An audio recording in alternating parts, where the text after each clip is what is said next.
Os pido mucha atención porque en internet hay muchos momentos épicos. Considero que este es uno de ellos. La tripanosomiasis americana, o comúnmente denominada enfermedad de Chagas, es una zoonosis parasitaria causada por el agente etiológico Trypanosoma cruzi. El reservorio natural lo van a constituir lo que son los armadillos, marsupiales, roedores, asimismo como animales domésticos como el perro y el gato. Aquí la infección es transmitida al hombre por los triatominos hematófagos por transfusión de sangre contaminada o verticalmente de la madre infectada al feto. Carlos Chagas sospechó claramente la posibilidad de vía de transmisión vertical al describir sus primeros casos clínicos. Estudios experimentales confirmaron posteriormente su existencia en animales gestantes que cursaban la etapa aguda y crónica de la infección.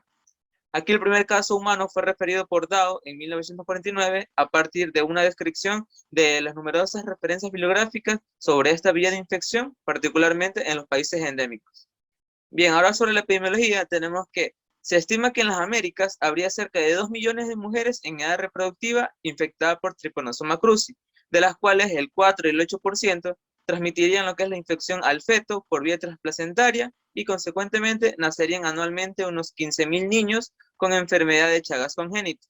Debido al aumento de la inmigración desde América al resto del mundo, la enfermedad de Chagas ha pasado de ser una endemia en América Latina a convertirse en una enfermedad global, ya que se describen casos en un gran número de países por todo el mundo. En Ecuador, poco o nada se sabe del Chagas congénito. Solo debería lo que es incluir el perfil prenatal básico que se recomienda realizar a las embarazadas, específicamente en zonas endémicas, suburbanas y rurales de la costa y de la Amazonía. Ante el desconocimiento y la falta de recursos nacionales, en el estudio se destaca la necesidad de evaluar la prevalencia de Chagas en las provincias endémicas, tales cual el Guayas, el Oro, Manabí y Los Ríos, para desarrollar lo que es una estrategia pública de eliminación de la transmisión congénita. La mayoría de los gestantes chagásicos cursan lo que es el embarazo durante la etapa indeterminada o crónica de la infección con escasas o nulas manifestaciones clínicas. Se han descrito también casos con enfermedad aguda, aunque esta es siempre sinónimo de infección fetal. El Trypanosoma cruzi puede infectar al feto afectando o no a la placenta. Por otra parte, también puede infectar la placenta sin producir compromiso fetal y, por otro lado, puede o no afectar la placenta o al feto. En cuyo caso, si llega a dar la infección, el Trypanosoma cruzi alcanza la circulación fetal por vía hematógena como el resultado de una placentitis. El grado de la lesión va a variar, desde escasos infiltrados inflamatorios linfoplasmocitorios con o sin presencia de mastigotes, hasta cuadros severos de destrucción tisular en decidua, placa aminocorial, vellosidades coriales o cordón umbilical. A partir de estudios ultraestructurales enzimáticos e inmunológicos, se han propuesto lo que es mecanismos placentarios de defensa. Aquí, los tripomastigotes se adhieren a receptores específicos de las membranas de la célula huésped antes de la invasión intracelular, causando una movilización del ion calcio y un rearreglo de los microfilamentos de la célula huésped. Una vez producida lo que es la infección, según algunos autores, el feto puede sufrir alteraciones en su viabilidad y en su crecimiento. Así se han descrito abortos, muertes fetales, prematurez y desnutrición fetal.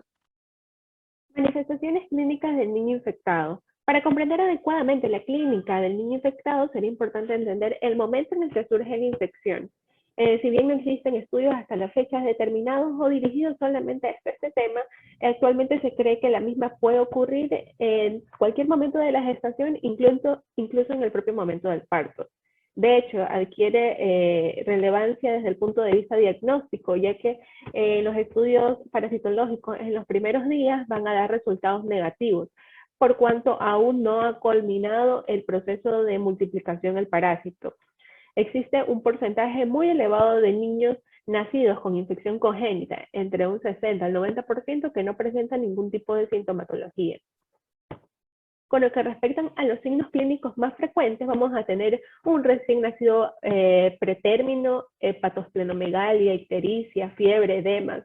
alteraciones hematológicas como linfocitosis, linfocitopenia, anemia macrocítica hipocrómica, también alteraciones pulmonares tales como insuficiencia respiratoria o neumonitis, taquicardia persistente, aumento de la conducción, insuficiencia cardíaca, también la forma meningoencefalítica conlleva convulsiones, rigidez, vómitos. Las alteraciones neurológicas se van a caracterizar por irritabilidad, temblor, crisis convulsivas, entre otras. También vamos a tener corioretinitis e hidrocelia. Debo suspender la lactancia materna cuando se ha diagnosticado la enfermedad de Chagas. La infección materna no contraindica la lactancia, a menos de que existan algún tipo de grietas en el pezón. Hoy estoy aprendiendo una de cosas. Esto es espectacular, ¿eh? Con lo que respecta al diagnóstico de laboratorio, vamos a tener el examen en fresco, la técnica de concentración de Stroud y también el hemocultivo. El examen en el fresco es el más sencillo, que se realiza a partir de una gota de sangre entre una lámina portaobjeto y una cubreobjeto y se observa en el microscopio. La técnica de concentración de Stroud consiste en recoger la sangre sin anticoagulantes y llevarlo a centrifugar. Se retira los leucocitos, los hematíes y los leucocitos no retenidos en el coágulo y se vuelve a centrifugar a una mayor velocidad. El sedimento se va a observar en el microscopio entre un porta y un cubreobjeto. Para el neonato se puede realizar la técnica del micro-Stroud. Y el hemocultivo se necesita sembrar la sangre del cordón o la periférica del neonato con estrictas condiciones de asepsia. Se lo cultiva a 28 grados centígrados y se realizan observaciones microscópicas y se vuelven a hacer subcultivos periódicos hasta un máximo de 60 días. La positividad en neonatos infectados se observa generalmente entre los días 21 y el día 7, y en los primeros días pueden observarse masas de mastigotes que luego se transforman en epimastigotes activamente móviles. La confirmación de la presencia de los amastigotes se los realiza utilizando la tinción de Giemsa. Con lo que respecta a la infección materna por Trypanosoma cruzi, esta aquí se la evalúa con hemaglutinación indirecta o inmunofluorescencia.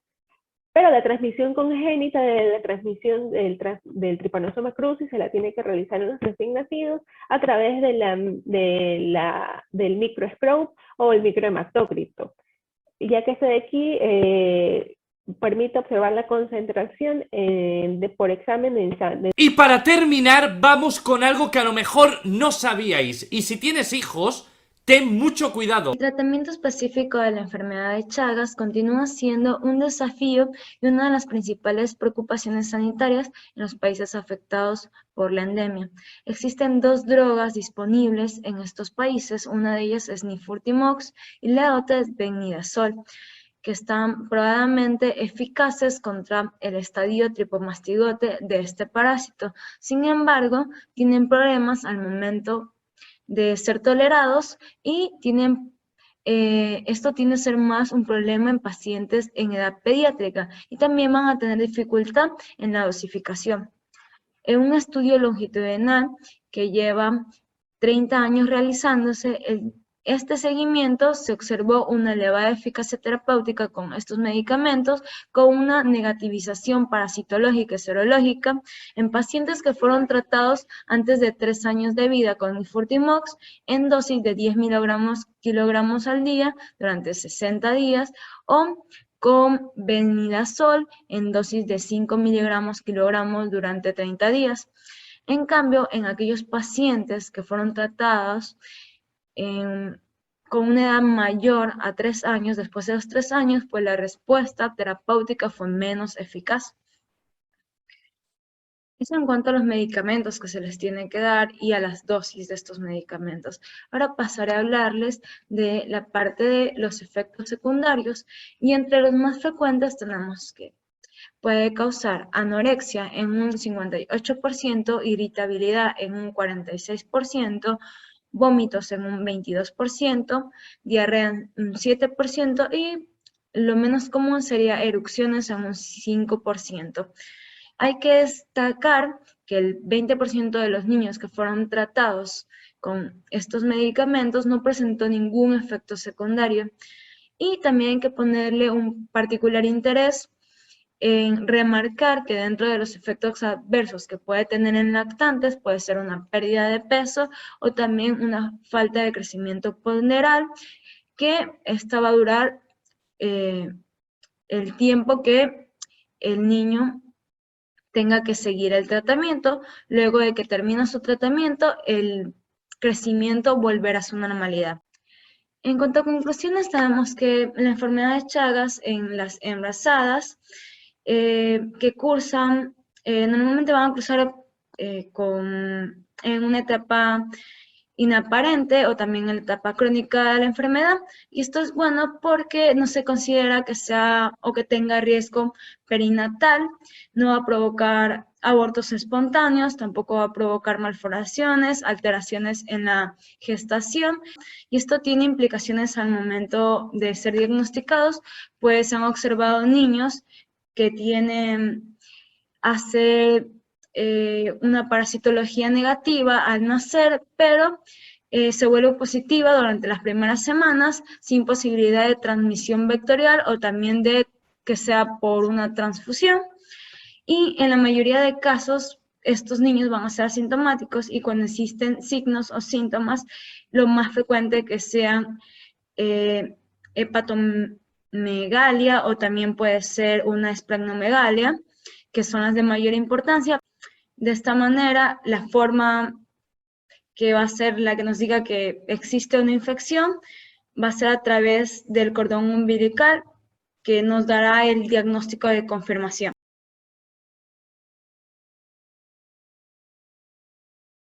Y lo voy a dejar aquí porque creo que hoy ya he aprendido más que los últimos 7 años. Soy un hombre nuevo.